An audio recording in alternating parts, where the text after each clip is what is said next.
अहमद की अम्मी ने संडे को जबरदस्त बिरयानी बनाई। अम्मी बोली, यह बिरयानी मेहमान के लिए है, हाथ मत लगाना।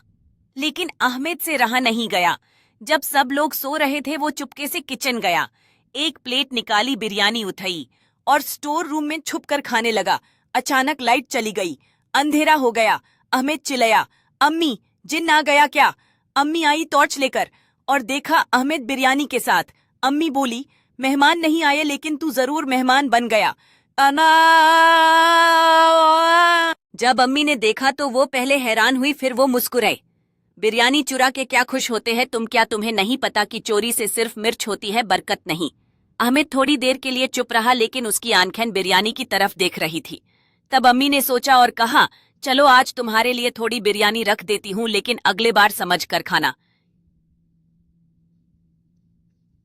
अहमद की मुस्कुराहट वापस आ गई जब उसने अम्मी से और बिरयानी मंगी।